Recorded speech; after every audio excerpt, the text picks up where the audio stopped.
출애굽한 이스라엘 백성들이 이제 광야에서 하나님께 이제 불순종을 했습니다. 한 40년을 그래서 이제 방황을 하면서 살았습니다. 이스라엘의 모습은 오늘날의 그 우리들의 모습과 또 비슷합니다. 그래서 우리의 삶을 이렇게 투영해 주는 거예요. 하나님의 함께하심을 이렇게 봤으면서도 사실 이제 연약해서 40년 동안 광야에서 많이 방황을 했습니다. 오늘 본문 말씀을 통해서 또 우리가 읽은 거는 예수님의 모습인데요. 예수님은 40일간을 이렇게 광야에서 시험을 받으셨습니다. 그런데 우리와 다른 점이 딱 있죠. 두드러진 점이 뭐죠? 예수님은 성령에 이끌리시면서 마귀의 시험을 능히 이기셨습니다. 그게 이제 우리와 다른 점이에요. 3절에 보시면 이제 시험하는 자가 등장을 하죠. 이 시험하는 자는 이제 마귀입니다. 이 시험하는 자가 예수께 나와서 예수님이 이제 40일 동안 금식하셨기 때문에 굉장히 육체를 갖고 계신 예수님이시기 때문에 어땠을까요? 상상을 해보신다면 굉장히 줄이고 목마르고 피곤한 상태잖아요. 그러니까 딱 그때를 기다리고 있다가 뭐 10일 지났을 때 온 게 아니고 40일 이제 지났을 때 딱 다가와가지고 이렇게 얘기합니다. 네가 만일 하나님의 아들이거든 이 돌들에게 명해서 떡이 되게 하라. 이 돌들로 떡덩이가 되게 해서 너의 배고픔을 한번 해결하는 그 능력을 나한테 보여줘라. 이런 어떤 유혹을 했습니다. 이게 딱 언뜻 들었을 때는 나쁜 권면 같지가 않아요. 합리적인 권면 같아요. 지금 배고프니까 네가 네 능력이 있으니까 만들어서 먹어라 이거죠.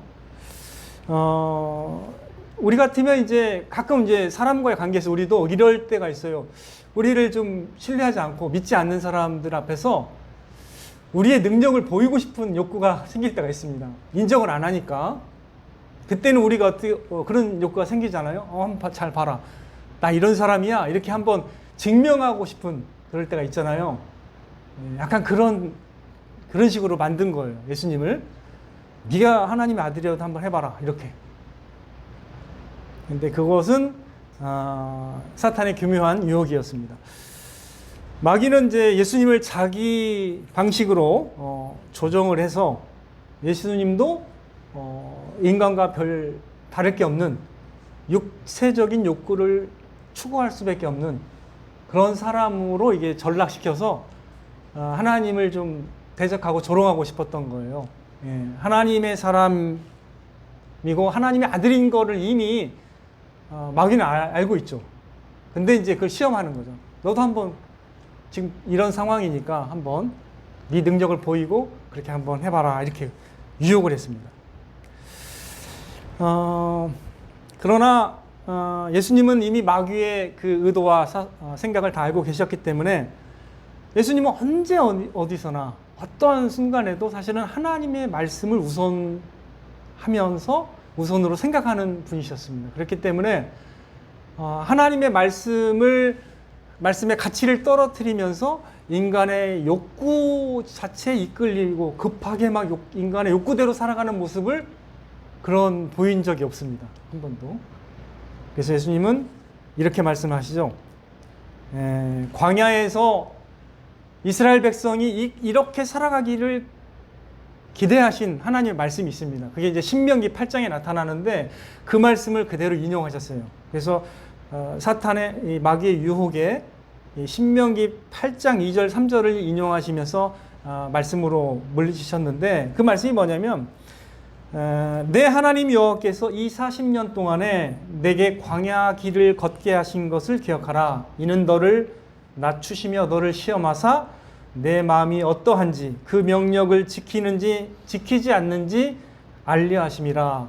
너를 낮추시며 너를 줄이게 하시며 또 너를 알지 못하며 내 조상들도 알지 못하던 만나를 내게 먹이신 것은 사람이 떡으로만 사는 것이 아니요 여호와의 입에서 나오는 모든 말씀으로 사는 줄을 내가 알게 하려 하심이라. 이렇게 말씀하고 계십니다. 그러니까 이 말씀을 요약하면 뭐예요? 하나님께서 광야의 삶에서 그 훈련을 하게 하신 이유는 하나님의 말씀을 지키는지 시험하려고 하는 거예요. 진짜 하나님의 말씀을 지키는지를 우리로 하여금 이제 실상을 보게 하려고 이렇게 하신 거죠. 근데 사실은 안 되잖아요. 성령으로 감동을 받고 새 사람으로 지음을 받지 않으면 사실 이게 불가능해요. 예. 은혜의 방편이 있어야만 우리가 하나님의 말씀을 소중히 여기면서 그 말씀에 따라 순종할 수가 있는 것인데, 그래서 구약에 보면 이제 대부분 다 이게 그게 안 되는 모습을 많이 보여주세요. 그래서 누구를 바라보게 하시죠? 이렇게 해서 순종하신 예수 그리스도를 바라보면서 우리가 예수 그리스도의 사역을 통해서 우리 마음이 변화돼서 우리도 그와 같이 변화될 수 있도록 이끄시기 위해서 그렇게 하시는 거죠. 그러나 광야의 길에서 특별히 만나를 먹이신 이유는 뭐죠? 그러면 우리가 한번 생각해 보죠. 광야의 삶을 살아갈 때 만나를 먹이신 이유가 뭐라겠어요? 하나님의 모든 말씀으로 살아가는 존재가 되도록 그렇게 하나님께서 알게 하시기 위해서 만나를 먹이신 이유. 하늘의 양식이 만나잖아요. 그죠? 네, 우리도 땅의 양식을 먹습니다. 땅의 양식을 안 먹으면 죽어요, 우리가. 네, 주님이 인정하십니다. 네, 그걸 모르는 사람이 없죠. 그러나 하나님의 영혼의 양식으로 살아가는 존재임을 알게 하시기 위해서 그 만나라는 것을 주셨다고 말씀하고 계시는 거죠. 네. 그 말씀을 그대로 인용하시면서 예수님은 그게 더 중요하다. 하나님의 입에서 나오는 모든 말씀으로 살 것이라고 딱 도전을 했습니다. 예. 다른 말을 못하죠.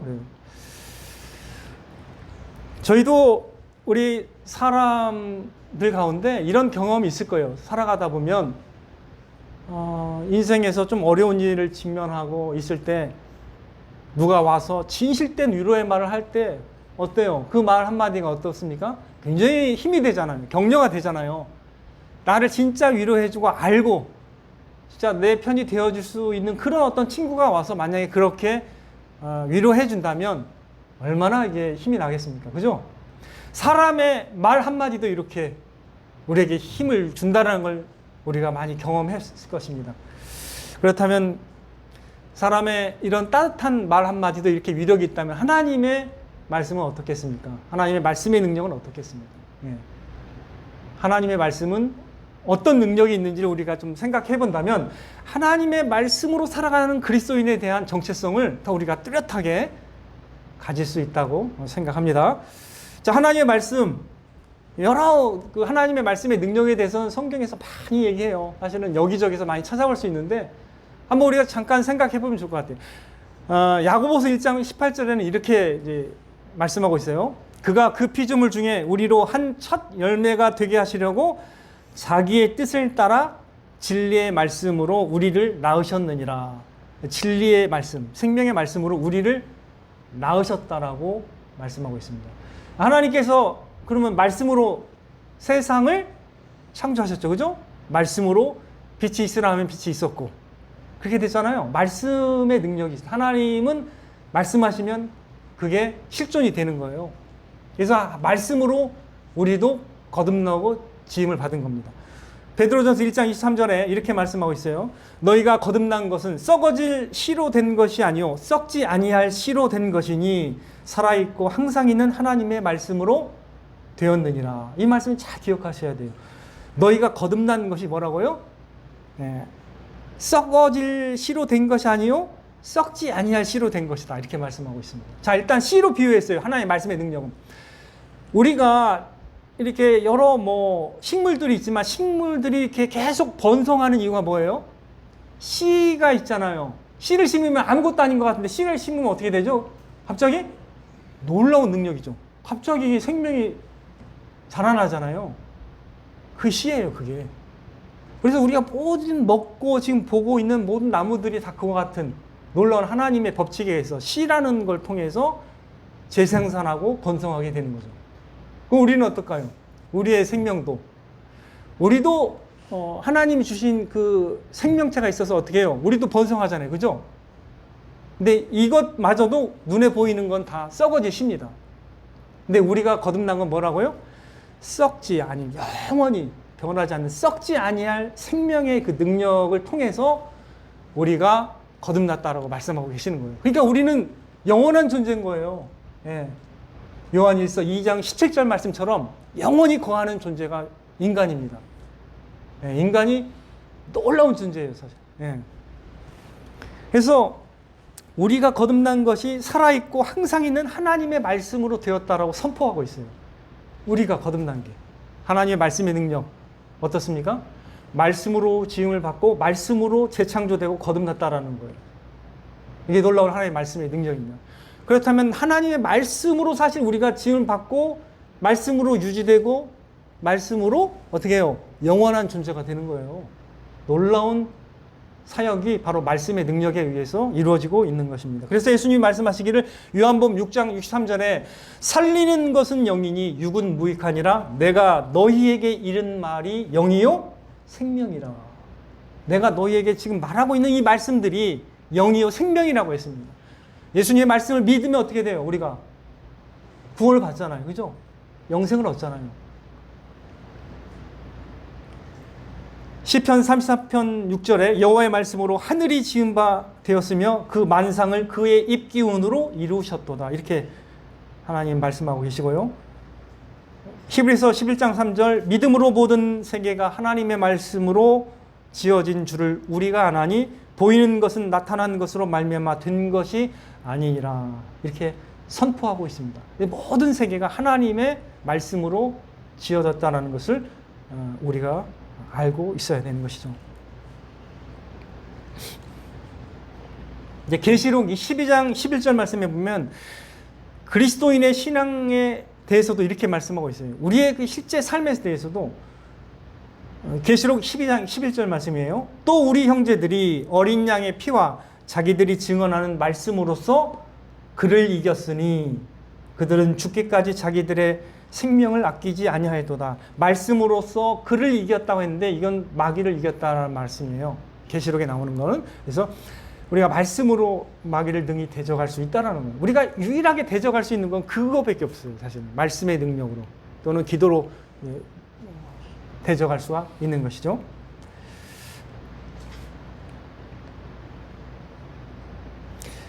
정리하면 하나님의 말씀으로요 우리의 영혼은 살게 되고 또 하나님의 말씀으로 우리가 성장하고 또 하나님의 말씀으로 우리가 승리하게 되는 것이죠.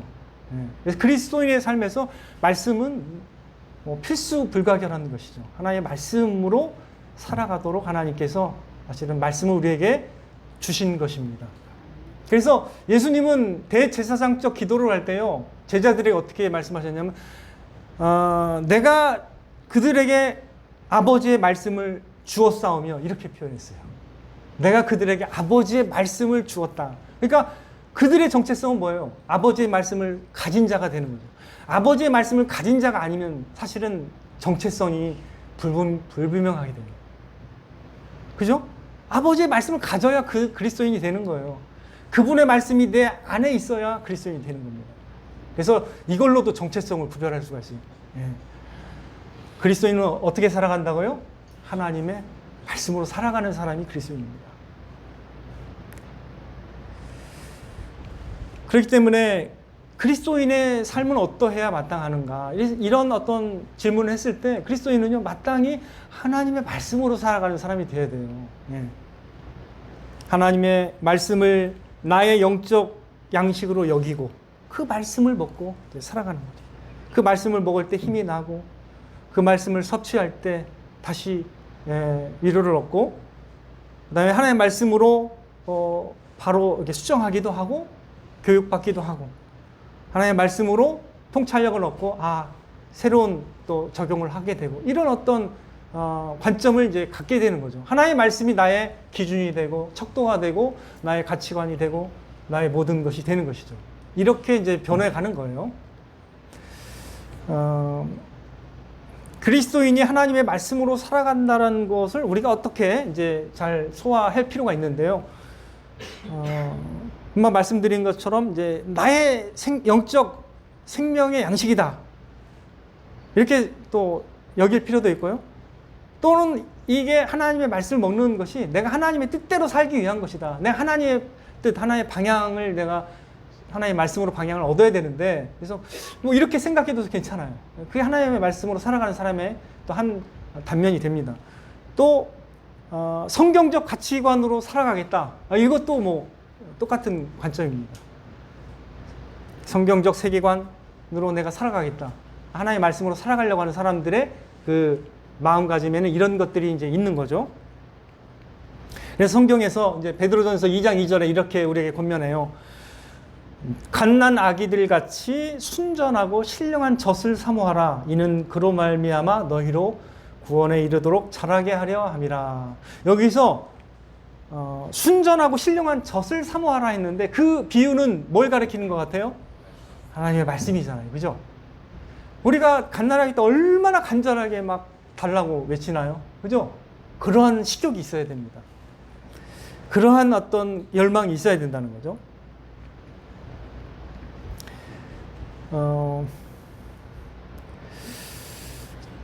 제가 이제 들은 군대 얘기 중에요. 가장 강렬한 했던 군대 얘기는 좀 역설적이게도 제 때 2개월 방위가 제 친구가 있었습니다. 군대를 2개월만 다녀온 친구예요. 어떤 게 했는지 돈을 썼는지 그건 제가 물어보지는 못했습니다. 근데 2개월을 다녀왔어요. 멀쩡하거든요. 태권도 4단에다 아주 운동도 잘하는 그런 친구인데 2개월 방인데 그 친구가 저한테 먼저 군대 갔다 와서 저한테 간증을 했습니다. 야, 우리가 저 나가서 일을 하고 있는데 운동장에 풀 뽑고 있는데 어떤 초등학생이 초코파이를 먹고 있었는데 내 심정은 어떤 줄 아냐? 그거 가서 뺏어 먹고 싶더라. 진짜 너무 먹고 싶어서 그냥 이렇게 얘기를 하더라고요. 그러니까 그 당이 2주 정도만 이렇게 없어도 진짜 이게 막 먹고 싶거든요. 저는 3개월이 넘도록 이제 훈련을 받거든요. 한 3개월 반 정도요. 근데요, 당을 끊었더니 어떤 현상이 나타나 진짜 막 초코파이가 너무 먹고 싶은 거예요. 그리고 건빵을 가져왔는데 교관들이 만약에 너희들 잘못해서 안 주겠다 하면 막 가슴이 내려앉을 정도로 그 건빵 하나가 그렇게 막 먹고 싶은 거예요. 아, 진짜요. 이게 해본 사람만 알지 군대를 안 가본 사람은 잘 몰라요. 당이 떨어진 게 뭔지 몰라요.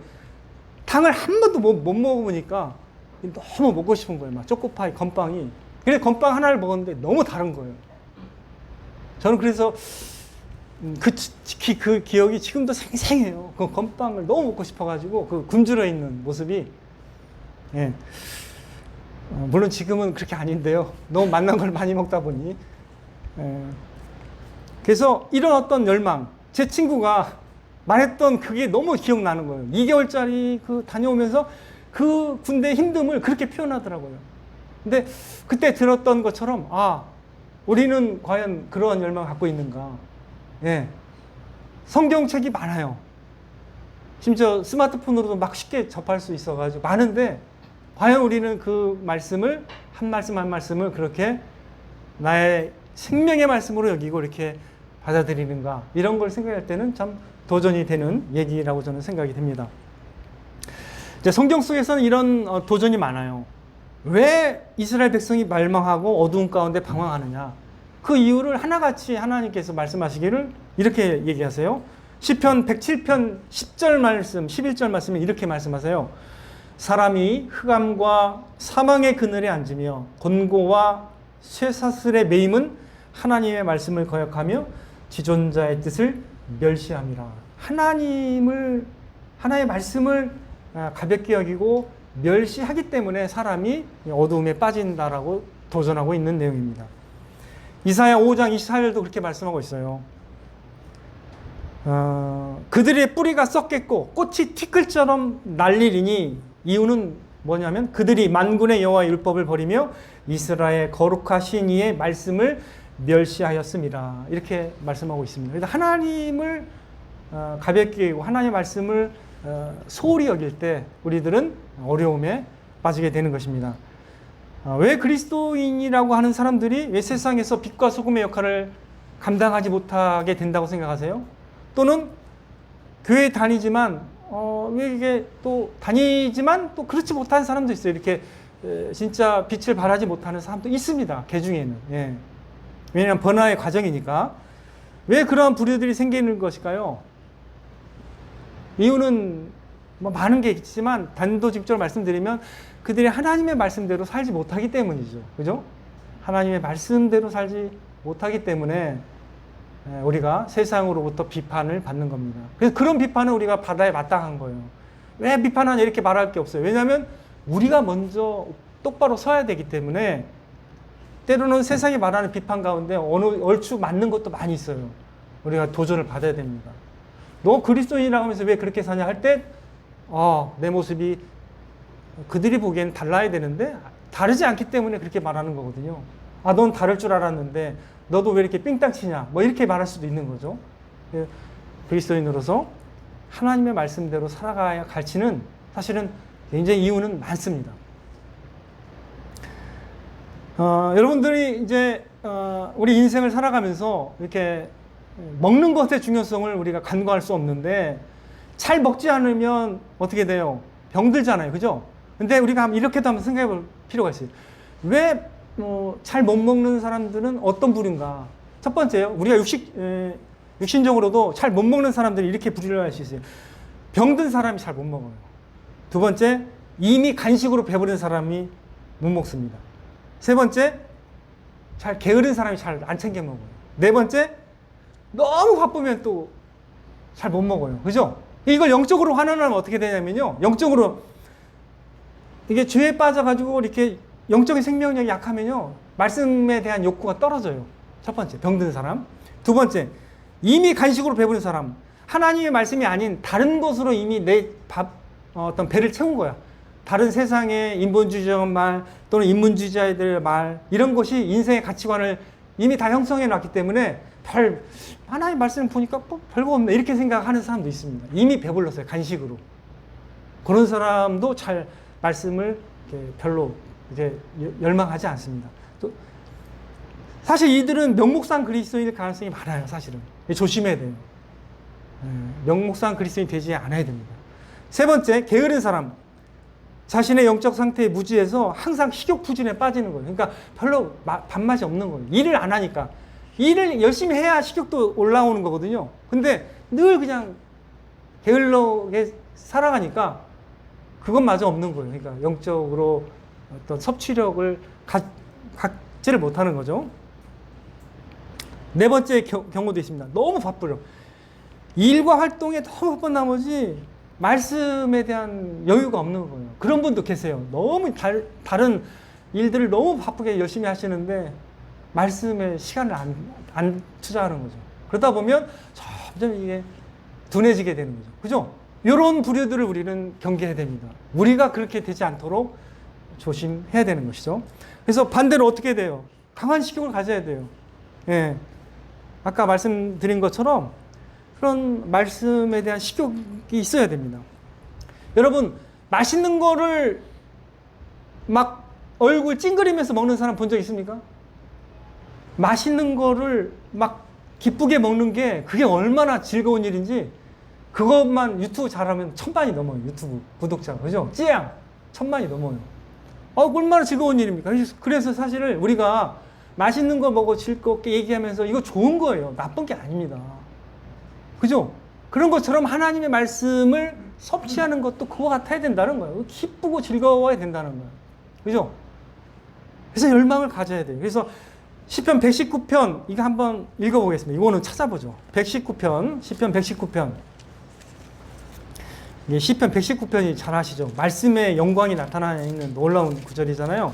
119편에 하나만 우리가 찾아보겠습니다. 119편 131절인데요. 성경 구약 895페이지 119편 131절 구약 성경 895페이지에 있습니다. 119편 131절 다 같이 읽겠습니다. 시작. 내가 주의 계명됨을 사모함으로 내가 입을 열고 헐떡였나이다. 예, 이런 표현이 있습니다. 우리도 막 먹고 싶어서 옆에서 막 이렇게 하면 좀 속어를 쓰잖아요. 껄떡대지 좀 마라. 근데 그렇게 해야 돼요, 원래. 이 헐떡인다는 표현이 있잖아요. 그렇게도 표현을 쓰잖아요. 우리가 막 그냥 말씀에 대해서 막 간절해서 이렇게 표현을 성경에서 쓰고 있잖아요. 그죠? 근데 우리가 이렇게 해야 되는데 막 이미 배부른 사람이 돼서는 안 됩니다. 기름기가 잘잘 흘러가지고 막 나는 이미 됐어. 이러면 안 돼요. 예.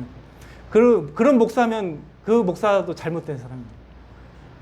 목사가 항상 말씀에 넘칠 줄 알지만 그게 아닙니다. 항상 봐야 되는 거예요. 그도 세상 사람으로 변화될 때 말씀 가까이 안 하면요. 한 일주일만 안 보면 어떻게 되는 줄 알아요? 멍해요. 예, 똑같아요. 예. 그래서 어제의 충만함이요, 오늘의 충만함을 보장하지 못한다는 생각을 해야 돼요. 날마다 새 은혜로 살아야 됩니다. 말씀의 새 은혜로 살아가는 저와 여러분이 되어야 됩니다. 특별히 요즘에 세상 문화는 보면요, 너무 변화가 돼가지고요. 진짜 이게 놀랍게 혁명적으로 변화돼가지고 스마트폰으로 안 되는 게 없어요. 뭐 집 옛날에 보면 집 계약할 때 막 은행 가가지고 돈 찾아가지고 수표로 찾아 이렇게 했잖아요. 저도 수표로 찾고 옛날에 그랬어요. 근데 그렇게 할 필요가 없어요. 그냥 송금으로 그냥 끝내버리고. 그죠? 얼마나 편리합니까? 그리고 사진기가 필요 없어요. 너무 잘 나와요. 예. 안 되는 게 없을 정도로 업무도 해요, 이걸로. 그 정도로 이게 대단한 거고, 뭐 영화, TV, 뭐 뉴스 뭐 안 되는 게 어디 있습니까? 그죠? 그러다 보니 어떤 현상이 나타나요, 요즘에? 자세히 저도 7, 8년 전부터 쭉 이렇게 자녀를 보고 저를 보고 우리 가족들을 보니까, 지하철을 보니까 할머니도 핸드폰 하면서 게임을 해요. 할머니가. 저는 이런 현상을 그 10여 년 전에는 못 봤거든요. 근데 할머니들이 게임을 해요.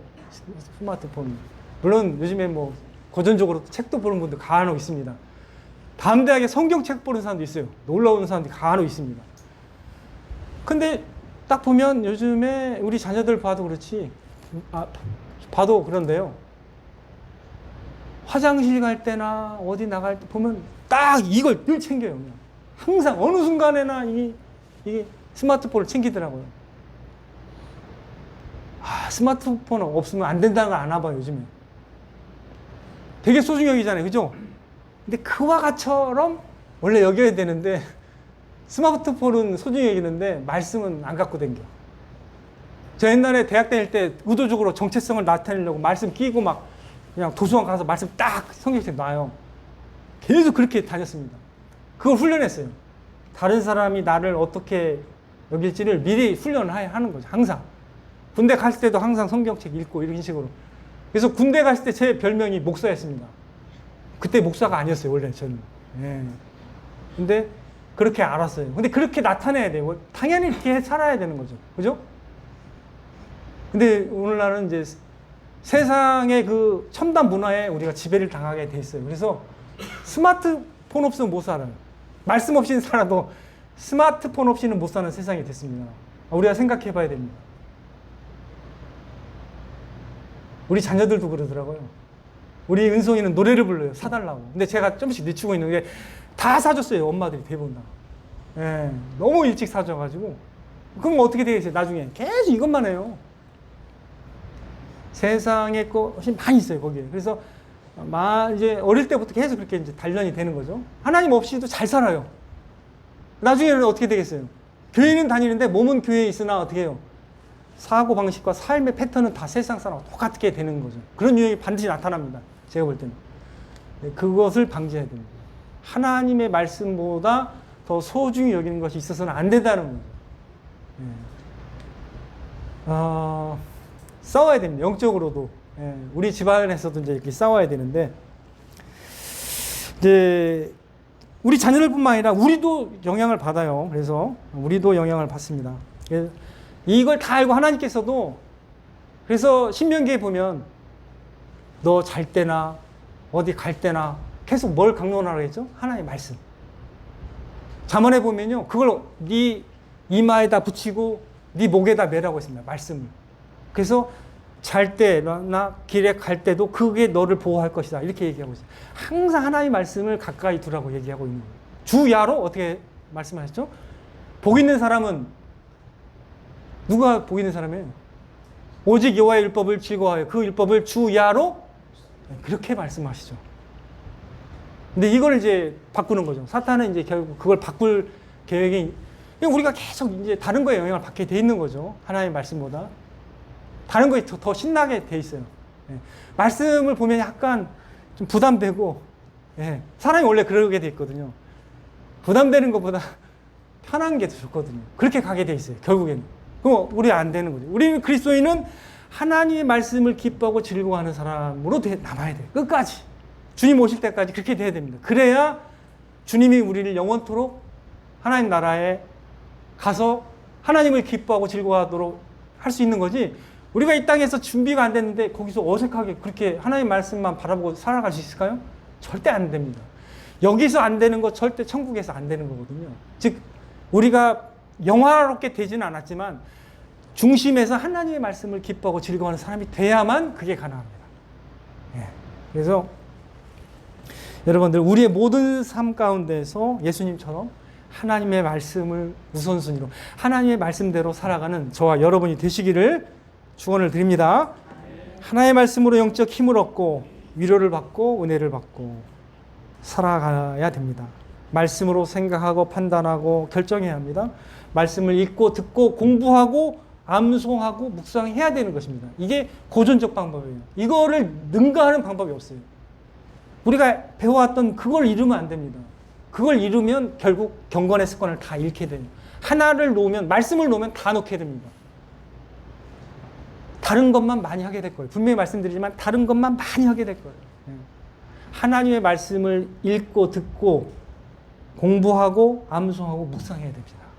이 기술을 잃어버리면 우리의 경건의 습관은 없어지게 되는 거죠. 말씀에 열심을 내는 성도가 되어야 됩니다. 그래서 하나님을 갈망하고 예배하는 자들은 이걸 잃어버리면 안 됩니다. 말씀으로 살아가는 것을 항상 기억해야 됩니다. 마지막 말씀으로 디모데후서 3장 16절 17절을 읽겠습니다. 모든 성경은 하나님의 감동으로 된 것으로 교훈과 책망과 바르게 함과 의로 교육하기에 유익하니 이는 하나님의 사람으로 온전하게 하며 모든 선한 일을 행할 능력을 갖추게 하려 함이라. 이 말씀을 기억하시고 하나님의 말씀으로 살아가서 하나님의 말씀이 주시는 놀라운 은혜와 능력을 힘입어서 살아가시는 저와 여러분이 되시기를 주님의 이름으로 축원을 드립니다.